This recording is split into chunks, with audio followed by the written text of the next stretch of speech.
कांग्रेस से लोकसभा चुनाव का टिकट पाए और नामांकन वापसी के दौरान अचानक नाम वापस लेकर बीजेपी में गए अक्षय बम की मुश्किलें बढ़ गई हैं और मुश्किलें ऐसी बढ़ी है कि ना ही उन्हें अभी सत्ता से फायदा होता दिख रहा है और ना ही हाई कोर्ट से। दरअसल अक्षय बम और उनके पिता कांतिलाल बम के खिलाफ 17 साल पुराने केस में पहले पुलिस ने हत्या के प्रयास की धारा नहीं लगाई थी, लेकिन कोर्ट के आदेश पर अब यह धारा भी लगाई गई है। अब इसमें सभी रिपोर्ट कोर्ट में आने के बाद मामले में हत्या के प्रयास के साथ दूसरी गंभीर धाराओं में आरोप तय हो गए हैं और अब इसमें ट्रायल शुरू होगा। यही नहीं, हाई कोर्ट ने भी पिता और बेटे को झटका दे दिया है। दोनों ने जिला कोर्ट के आदेश के खिलाफ हाई कोर्ट में याचिका दायर की, जिसमें धारा 307 यानी हत्या के प्रयास को हटाने की मांग की थी, लेकिन उन्होंने एक अहम जानकारी रिवीजन बेंच का आदेश छिपा लिया था।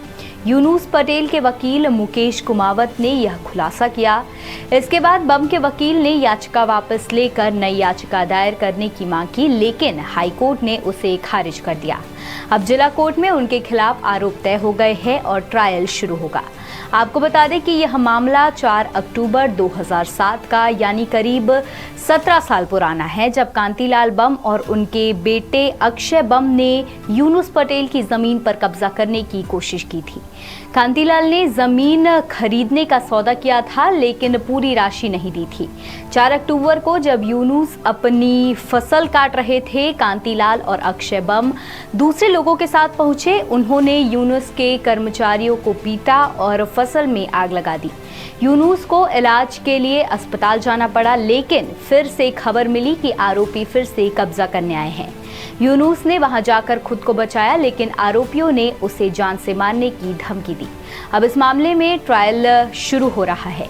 ये कांड काफी चर्चा में है, आपको बता दें, और ऐसा नहीं है कि अक्षय बम का ये इकलौता किस्सा है जो इतना चर्चा में आया है।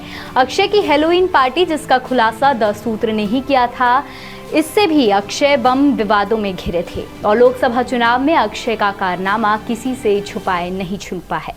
लोकसभा चुनाव के दौरान अक्षय बम का कांग्रेस से बीजेपी में शामिल होना एक बड़ी घटना रही।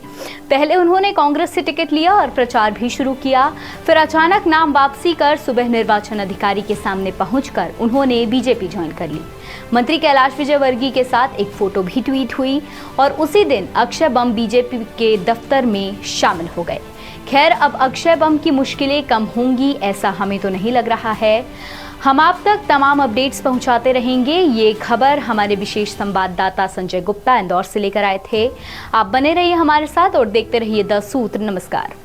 लेटेस्ट, इन्वेस्टिगेटिव और इन डेप्थ खबरें देखने के लिए ज्वाइन कीजिए द सूत्र का व्हाट्सएप चैनल, सब्सक्राइब कीजिए यूट्यूब चैनल, लाइक कीजिए फेसबुक पेज और पढ़ते रहिए वेबसाइट www.dasudr.com।